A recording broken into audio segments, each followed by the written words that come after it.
who has a question that they'd like to answer? Yeah, Sada, he's going to throw a curveball at me already. Do you think, as vegans, we should care about human rights just as much, and do you think that's a moral obligation just as much as not using animal products? So I mean, at the deep end already. So. I think it's basic common decency that we should all care about human rights and animal rights. I don't think we should necessarily have to prioritise one over the other. My personal opinion, and this is why I'm unpopular with quite a lot of people, is that animals are more oppressed than humans, because even oppressed humans actually oppress animals as well. So again, I'm not very popular for that opinion that I have, but that's my personal deal on it. But in any case, yeah, it's just basic decency. Yes, it is a moral obligation to treat others as you wish to be treated, whether you're human or whether you're non-human. And would anyone like to add anything to that? No?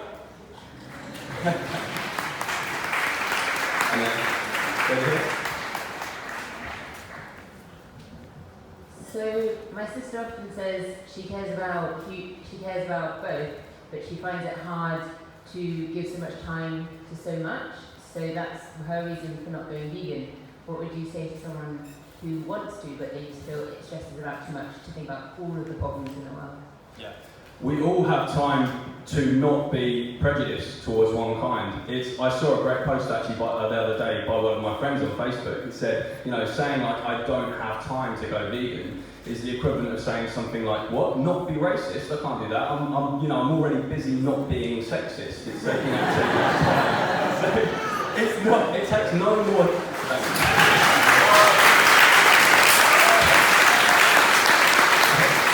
It takes no more time to be vegan than to be non-vegan. In fact, I actually think it takes less time. You haven't got to check that stuff's cooked through and stuff we have with chicken and stuff like that. On Christmas Day, it's not the nut roast that's in the oven for 8 hours. So it takes less time to be vegan than anything. And as I said, yeah, it's just basic decency once again. It doesn't take any more time to be less prejudiced about one issue than another.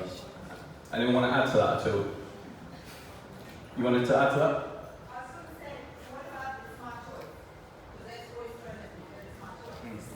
Well, a personal choice is something that actually doesn't extend past the person. So how you style your hair is a personal choice. What your favourite colour is, what football team you support, that's a personal choice. But your personal choice actually ends where someone else's body begins.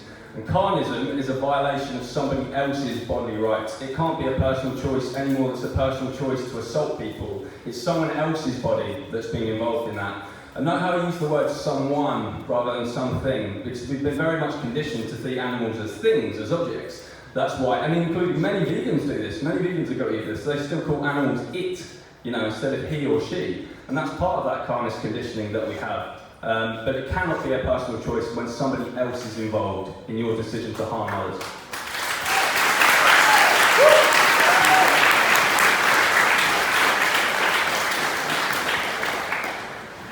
Did you want to add to that, or did you have a question? I have another question. Did someone want to add to that first? No? You want to add to that one? The answer to that would be yes, but it's legal. Yeah. And so was slavery, and so is stoning gay people in certain countries. So legal does not equate to moral. You can call that's a fallacy known as an appeal to legality or an appeal to authority. So all of the injustices throughout history were actually legal at the time that they were happening, and it's the same right now with animal agriculture. And did you want to add to that? Kind of, but it's a bit more of a question. Yeah. I go to church and I'm banging on the drum. I go to church and I'm banging on the drum about being vegan and being kind to animals. And I have people in church saying, yeah, but God gave us the animals. And I keep saying, yeah, but God didn't give us the animals to factory farm them and treat them like we treat them, and they're sentient, beings, and, they've got feelings, and He never put them on this earth for that. Yeah. What do I say to them?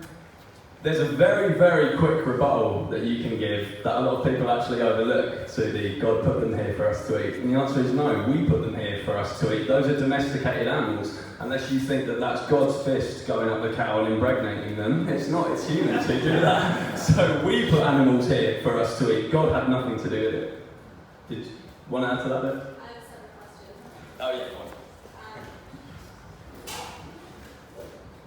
So what do you say to people that would argue, well, if everyone just went vegan now, then we would have like millions of cows just roaming around, millions of chickens? Like, what do you say to that?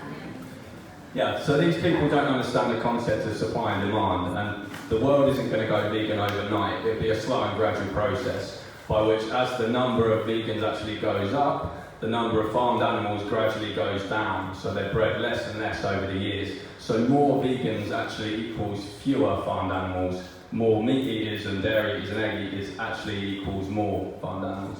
And did anyone want to add to that at all?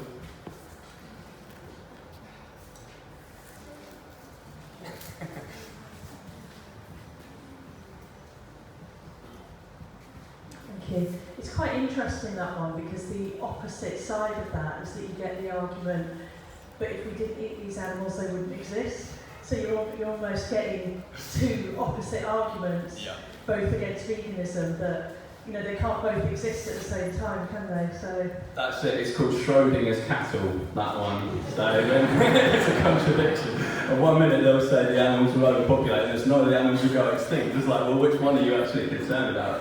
But in any case, it's never actually a valid concern. And I actually say to these people, they'll go, I'm concerned, I want these species to exist. Like, I'm concerned that if we don't eat these products, they'll go extinct. And I'll say to them, no, you don't care about the extinction of cows, you care about the extinction of steak and ice cream. Yeah. Did you have a question or want to add to that, sir? I'd like to add to that. I just wondered what the people involved in the industry do, those unemployed farmers and agricultural things, when everyone goes vegan all of a sudden. Yeah. Now this is another concern that people have, but again, it's kind of a supply and demand thing, and as industries change, so do the jobs. So for example, but here's the thing I find with this is nobody ever wrote to Netflix to complain that people were being put out of jobs in the DVD industry. And you can just say it with any industry that changes over time. People only ever seem to bring this argument up when it comes to exploiting animals. So again, it's not a valid concern that they actually have. They're just using it. It's kind of a virtue signalling thing. They're actually pretending they care about something in order to justify their addiction. Anyone want to add to that at all? Gentlemen? Yeah, so even if the animals started to overgrow and take over or whatever, and the population would balloon out of control, the population just would collapse because the disease would overtake the animals and they would just die off very, very rapidly, just like most civilizations. Yeah, fantastic point. Nature actually manages itself. So whenever anyone raises some sort of concern about that, about population of a species or whatever, we have lots of things that nature actually manages the populations anyway. So again, it's not a valid argument they can have. Did anyone want to add to that, or is these gentlemen there? That was actually an argument they used when they wanted to abolish slavery. So the people in the southern states who were really into the slave trade, and their economy was on top of this slave trade, and it would collapse if the slave trade went down. That's why they were using that argument to defend the slave trade. It's similar to the animal exploitation nowadays. They say, oh, the farmers' jobs would be lost, but same thing happened in the slave trade, they lost their jobs too. Exactly, so it's like these people are more concerned about the oppressor than the oppressed, and just as you mentioned, they used that exact argument at the time of human slavery as well. So, again, it's not a valid argument. I'll move on to the next argument now, guys, so if anyone have a question. Person over there, down, please.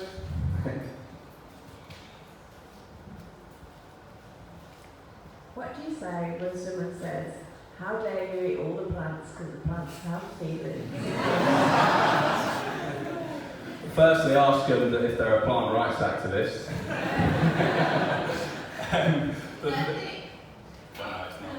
No, it is. Once you turn vegan, you find out it is a thing, but it never was before. In fact, that's a good point. Actually, in the 23 years before I was a vegan, I never heard one single person raise the argument about you taking plants' lives for anything. These people mow their lawn. If a dog ran out in the road, they'd swerve onto the grass to avoid hitting the dog. They wouldn't go, better hit the dog to avoid killing all those innocent blades of grass. And I think it's a massive trivialization of animal life to compare them to plants. How dare people compare animals to plants? I actually like to put them in the frame and I say, how would you like it if someone slit one of your loved ones' throats and then they compared it to picking a tomato or something like that? We're animals as well biologically, so when you use the comparison of animals to plants, you actually say that your life is as worthy as a salad. Did you want to add to that?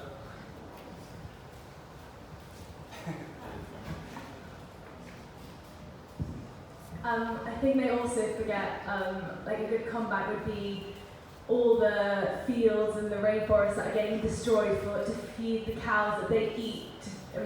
So when they're eating cows, they forget that all those rainforests and fields that are being destroyed, were beautiful, huge trees and stuff, so that's a good argument to also raise. Absolutely, and it takes 10 times more plants to feed a meat eater than it does a vegan, and all the land used as well to accommodate these animals. So carnists are the biggest plant killers on the planet. Vegans actually minimise crop usage, so we're the least guilty of it. If plants do actually suffer, and these people do legitimately actually care about plant suffering, the best thing they can do is actually to go vegan. Did you want to add to that? What is the situation with the rainforest? When it gets cut down, why is that? So currently in the Amazon, they're cutting down the rainforest and in other rainforests globally as well in order to accommodate space for animal agriculture for grazing land. So if you think about and this is another one, people mention, what about grass-fed cattle, Well, grass-fed is actually just as awful for sustainability because you have to cut down all this area of land, all these trees and rainforests and stuff. So if you want to raise a cow weighs about the same as a small car. So you think of how much grass they're going to have to eat to get that big and strong as they are. That takes a huge amount of land. And that's why I think it's an acre of rainforest is cut down every single second worldwide, globally in animal agriculture. So any kind of animal agriculture is completely unsustainable. And I'll move on to the next argument now. Gentleman over there in the white with the glasses. Raise your hand, please. Hands up. Who was it? There's one in the white there. There with the glasses. There. Oh, sorry, it's a lady. Sorry, I can't see from here. Sorry to people at the back, by the way, if I can't see you. One of the reasons I've gone vegan is because of health. One of the reasons I went vegan is for health and for the environment, for one of those arguments you just raised. And a lot of the online information is about hormones and chemicals that are used in animal welfare in America. Where can I go to find more information about what we do in the UK and Europe? Yeah, there's a good documentary actually out there. It's only a short documentary. It's about 10 minutes long. Can anyone remind me of the name of it actually? It's about antibiotic use, including in UK farming. So anyone know the name of that? Swine, thank you. Yeah, so check out the documentary Swine, and a lot of it is UK relative, and it talks about antibiotic use in UK farming and everything like that. So check that out if you can get the chance. Yeah, and that's on my website as well, the resources section. Did you want to add to that back there with your hand raised?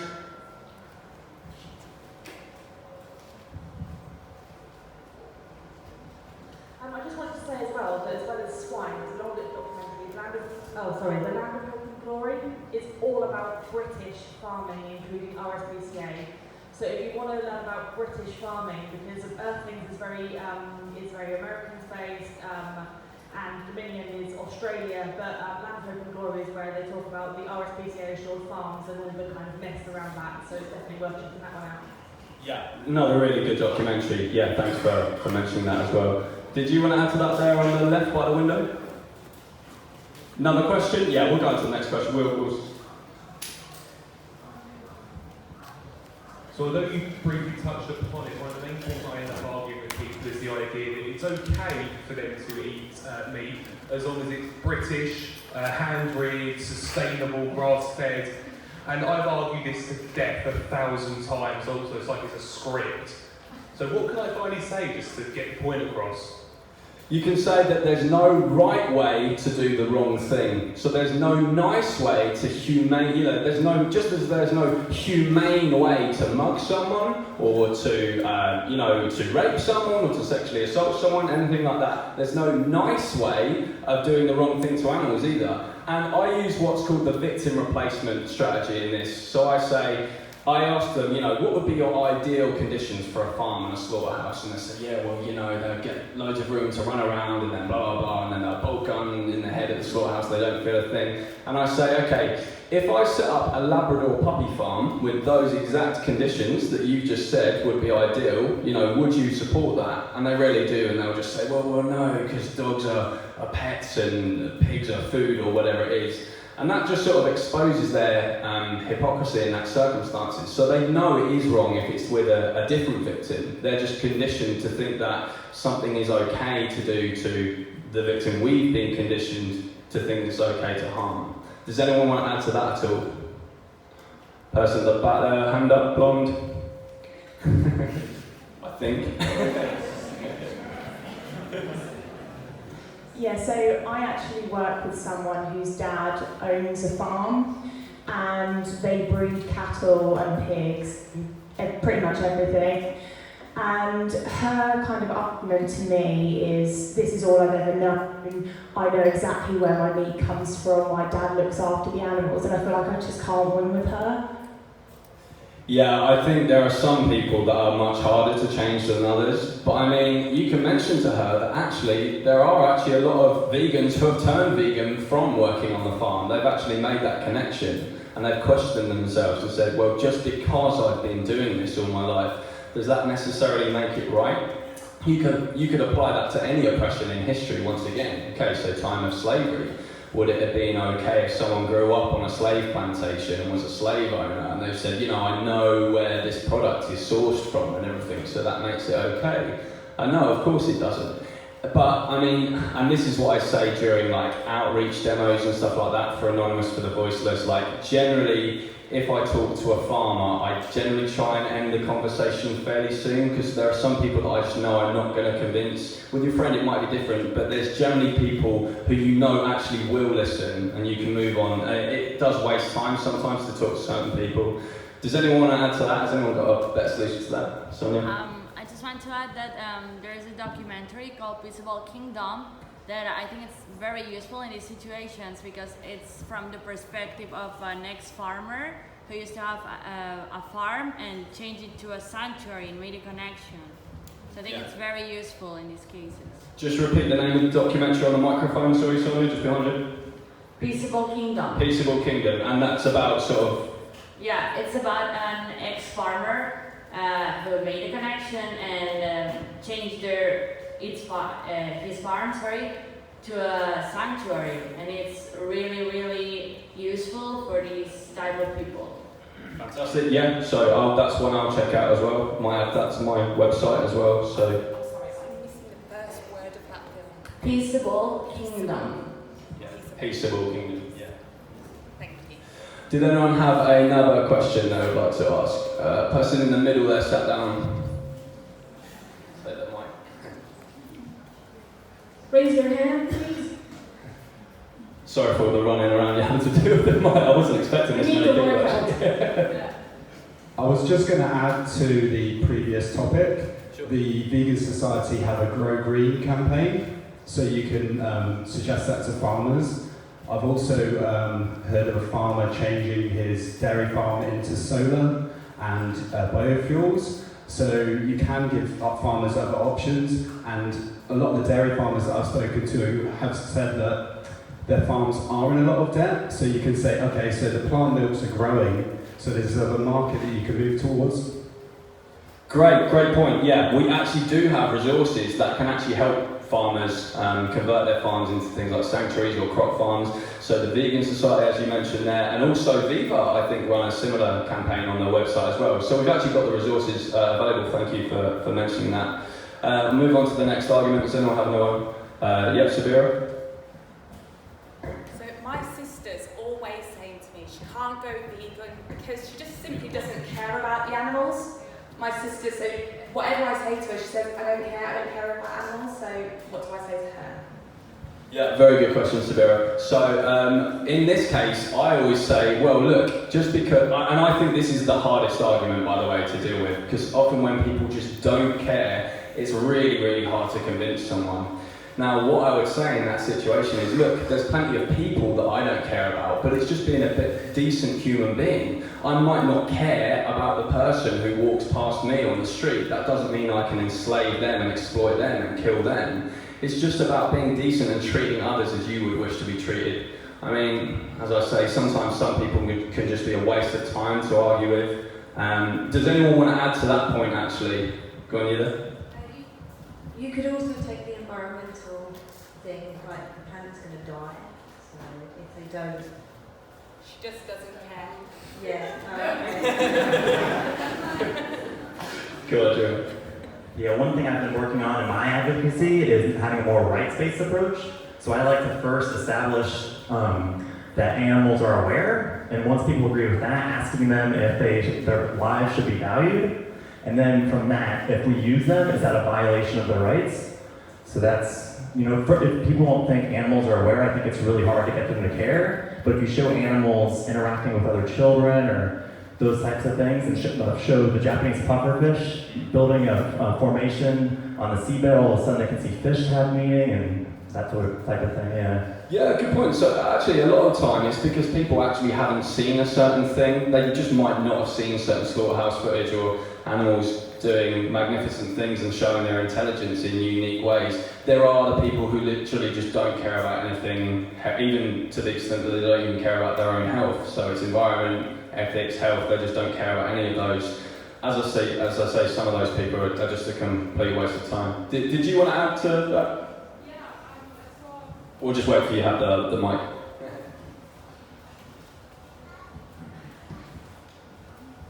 Yeah, I was watching one of Josh Entes's films, videos on YouTube, and somebody had a really good answer for that. Just by asking the question, when did you stop caring? Yeah, very good point. And I think... it's really good. What can they say to that? Yeah.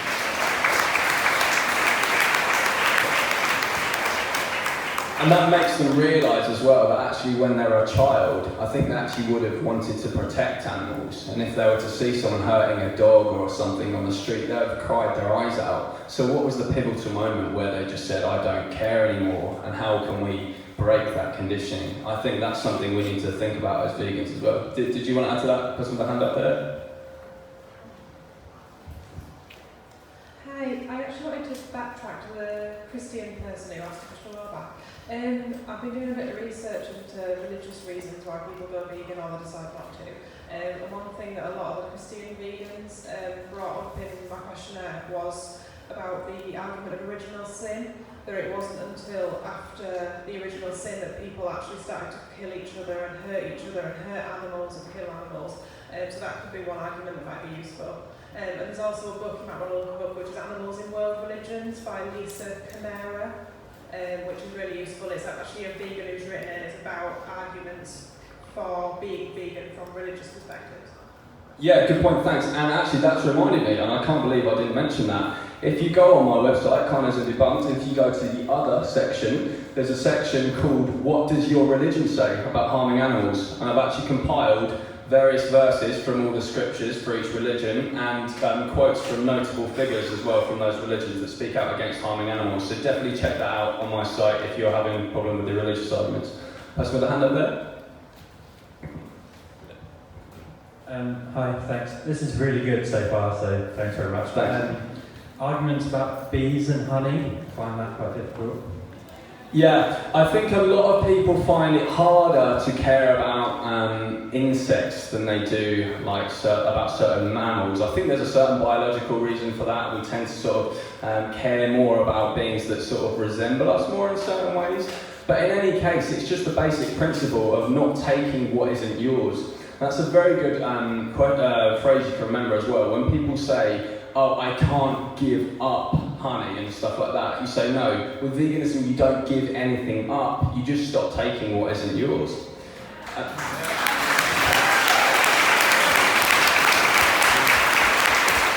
And you know what I find bizarre about honey is you can actually get prosecuted. If you went into Tesco and you stole a jar of honey, you'd be prosecuted for that. But you can't steal it. It was stolen already from the bees. Like, Tesco stole the honey. You didn't steal it. I'm not encouraging people to shoplift, by the way, but I'm just saying. Do you want to add to that, Miguel?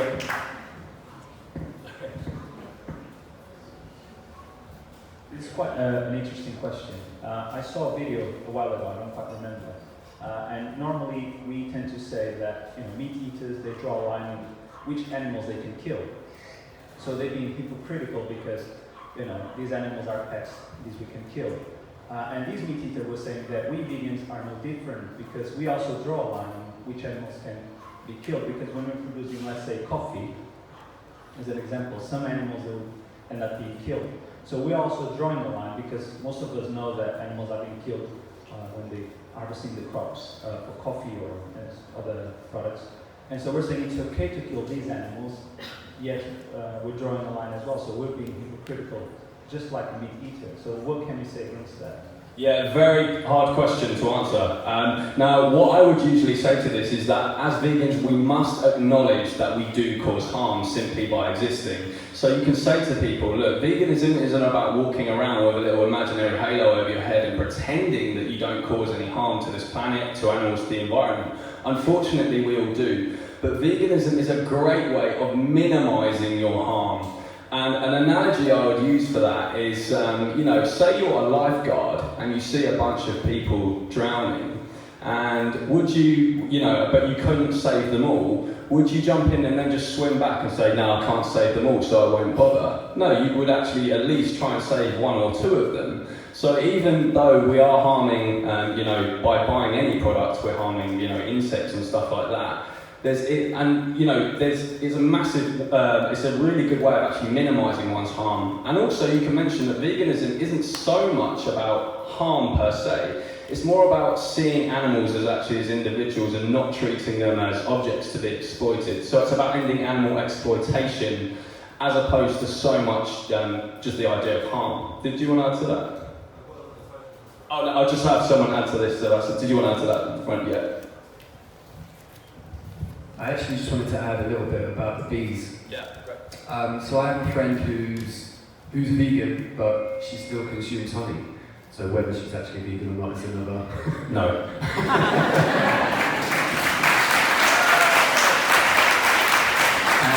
But her reasoning is that there needs to be an incentive because the bee population is decreasing, which is very crucial to the environment, that if honey isn't bought, that there is no incentive for the bees, for the farmers to keep producing the bees and stuff like that. So what would you say to something like that? Yeah, very good question. Now the response I've heard to that before, and I don't know if anyone could back me up on this, but was that actually beekeeping actually harms wild bee populations. So domesticated bees as such actually harm wild bee populations. So it's actually a bad thing for... Because of the sugar that they feed them instead of feeding them the honey. So they feed them the sugar substance instead of the honey. And that's supposed to harm them, I thought. Yeah, I hadn't heard about... did you want to add to that, Sonia? Yeah. Yeah, I'll get past that. So, first of all, beekeepers do not care about bees at all because many bees die in the process of creating honey. Bees do not produce honey for humans, they produce honey for themselves. It takes 8 bees all their life to produce 1 teaspoon full of honey. So it's pretty disturbing to see a complete jar because if you realize that, you see all the bees and all the work they've done that has been stolen, as you said. And when it comes to environmental issues, the main problem with bee population is because of neonicotinoids, which is an insecticide that they use on crops, usually for animal agriculture, that kills the bees, which is, if you think about it, like if it's an insecticide, obviously it kills insects. And the solution is not funding the honey industry, but maybe creating gardens for these bees to go and use, you know, the pollen and produce the honey for themselves without stealing honey. How is it helping the bees? Yeah. And Sonia, did you also want to mention the video you have on your YouTube channel? Shameless plug on that. Go on. You have a really, really good video on honey. It's called The Honey Industry in 5 minutes. You can check it, and it has all this information. And I think it's very useful for people who aren't aware of that. Yeah, and it's the best video on honey I've actually seen. So thank you, Sonia, for making that video. I'll just come to you next because I know you had a question. Hand up.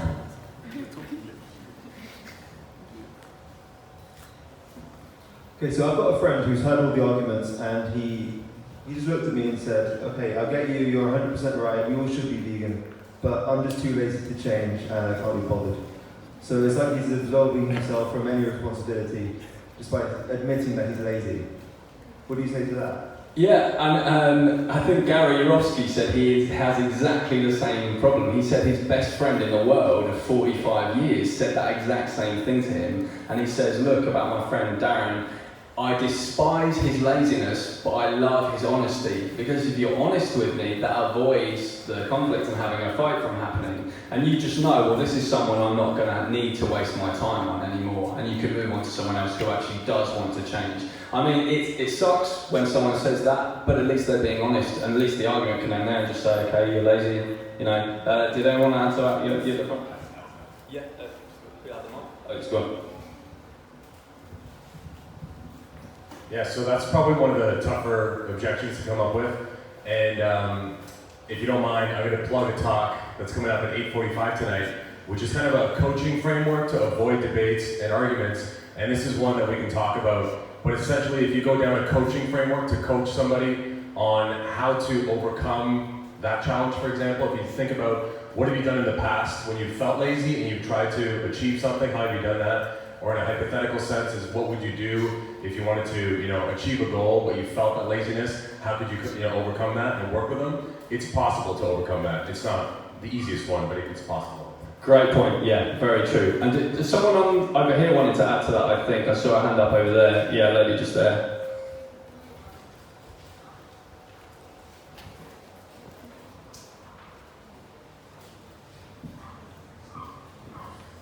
It's just to add to the comment about friends and how they can sometimes surprise you. One of my closest friends told me that veganism wasn't a choice and that she didn't have a choice. It wasn't convenient for her to be vegan and as a single full-time working mum, and it was far too expensive. How would you respond to that? Well, firstly, she's right about one thing. Veganism isn't a choice, it's a moral obligation. So it's something that we should all absolutely be doing just by default. But with regards to the expense, she's just focusing on sort of expensive replacement products you get from like trendy health food stores and that. If you look at the most impoverished societies worldwide, okay, what are they eating? So in the slums of Delhi, okay, they're not eating steak tartare and caviar, they're eating rice, beans, lentils, noodles, potatoes, because that's all they can afford. And that's why we actually call many of the diseases that are aggravated by eating animal products the diseases of affluence, heart disease, diabetes, stroke, cancer. A lot of these really impoverished societies worldwide don't actually die of these things. So that's definitely a thing that you should mention to them when they raise that argument. Did you want to add to that over there? That's it. I see you've had your hand up for a while, so yeah.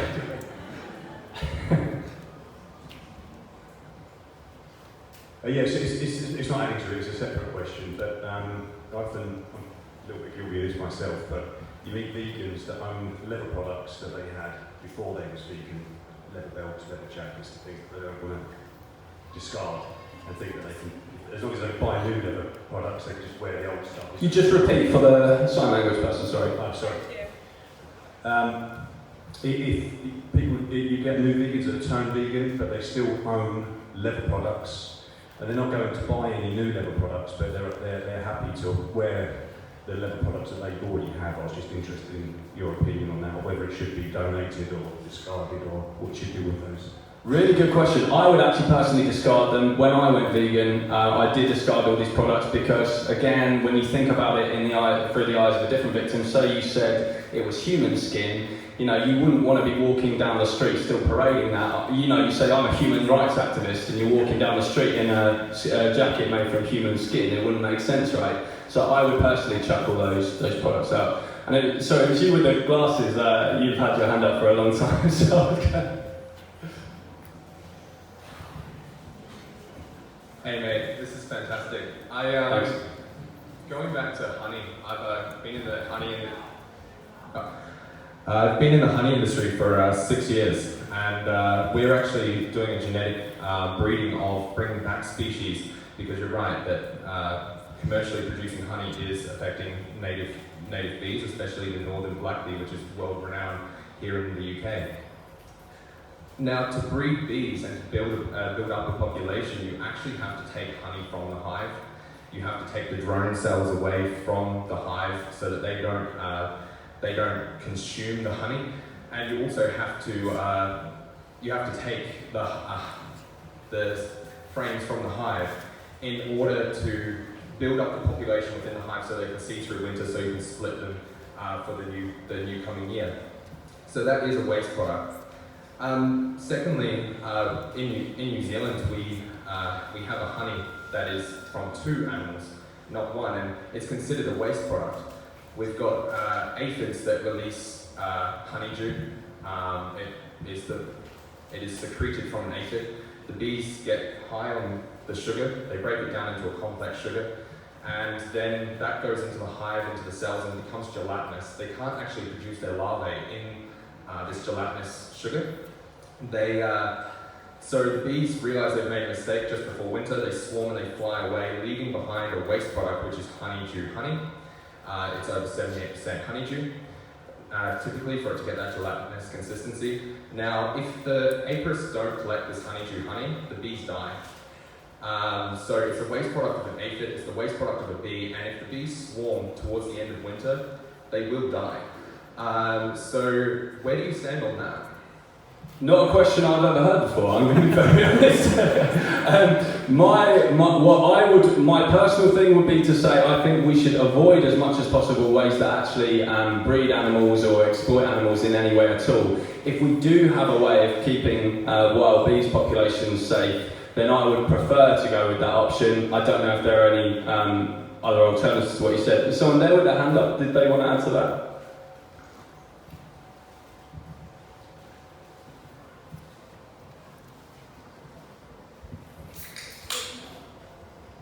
It's not actually related to that, so if you want to carry on then. Did anyone want to add to that? Yeah, go on. Sorry.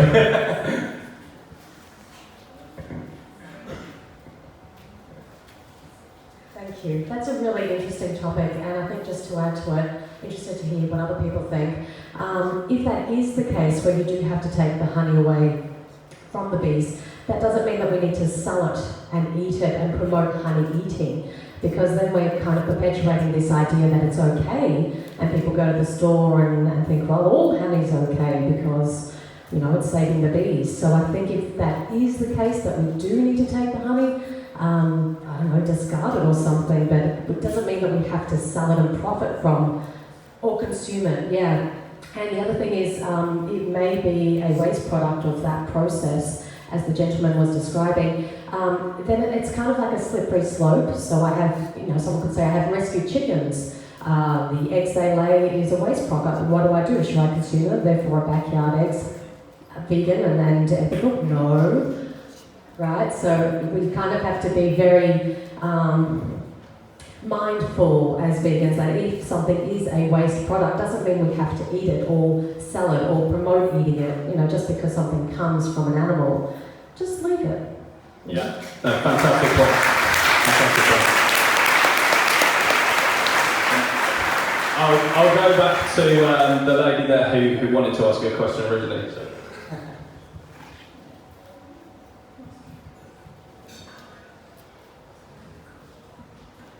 Hi. My question is about pet food. So we have rescued animals, and I often get asked, but don't you feed your cats? Pet food, which obviously contains animal products. And I do feel really bad when I buy standard sort of cat food, because obviously I don't want to contribute to that side of things. But obviously I also know that cats are carnivores, and dogs also, can be vegan, I know. But yeah, so what is your stance on pet food and buying for rescued animals? Yeah, really tough question, and every single vegan has a completely differing opinion on this. My personal opinion on it is if you can find a way to get a carnivorous animal onto a diet that does perfectly replicate all their nutritional needs, then we should actually make that choice. If literally the only way to do it is to raise the animals on the food that you have to buy, again, I don't think it's a nice situation, but I wouldn't say, oh, well, you're not vegan because you do that or anything. I don't like to get into the idea of labelling people or anything if they're forced into a very tricky circumstance like that. But any issue to do with things like that is not so much a meat issue as such, it's more a nutrient issue. So meat isn't some kind of like magical thing that, the body just recognises, oh, this is meat. Our bodies actually recognise the individual nutrients in that product that we're consuming. So, as I said, if we can find a way to perfectly replicate those nutritional needs without having to exploit animals, I think we should take that option. But that's my opinion. Did you want to add to that? Just there, your hand up.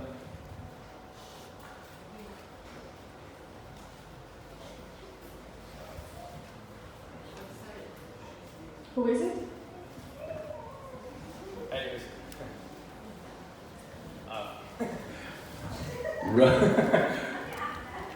Okay, go on. It's a new question, is that okay? Yeah, that's fine. And then we'll go to the lady who says it. Sorry?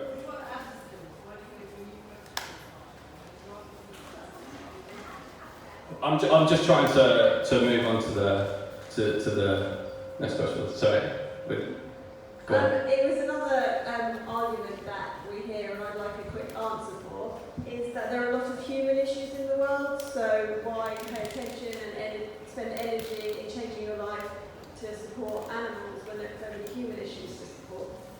Yeah, someone mentioned that one towards the beginning of the workshop. As I said, it doesn't take any more time to be vegan than it does to be non-vegan. And as I say, it's just like saying, how can I not be racist? I'm already too busy not being sexist. So we always have time to care about all issues equally. There's no need to pick just one. And then there's the lady there with the hand up. Go on. So, similar to what you said about the pets, and obviously you have to do what you can, would you take the same stance medically? So if you have health issues and stuff like that you have no control over, and you have to have a product that's probably down the line tested on animals, would you have the same argument against that?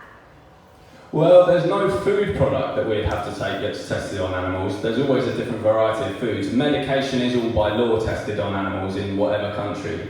So that's something that we can't really avoid as a vegan, is all I would say to that. But for the nutritional queries, this is something, if you guys haven't heard of this is a great thing you can refer people to. So there's an online program called Challenge 22+.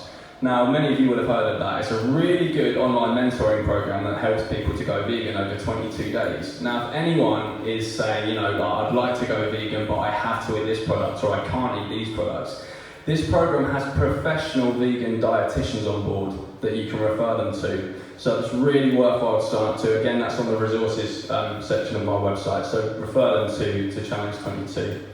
And lady over there with a hand up. Yeah, this is the last question. I'm really sorry to all those people whose questions I missed out, by the way. We haven't managed to fit them in, but you can come to me after the workshop and ask anything you want. But so we'll just have this last question here. Sorry guys. So I've been called an ableist because I try to put out the vegan message. So what do you have to say to people who say, oh, well, you've got an autistic friend who find it difficult to switch diets, or you've got a friend who's allergic to nuts and soy. What do you say to people who throw the ableism thing around? You could just apply that to any prejudice. You could just say, how dare you promote anti-homophobia? That is so ableist. There are people with learning difficulties who don't understand the concept of gay rights. How dare you promote, gay rights or something like that? You could just apply it to any form of discrimination whatsoever. So that's what I'd say to that. Alright, and yeah, that wraps it up. As I say, thank you so much, guys, and come to me.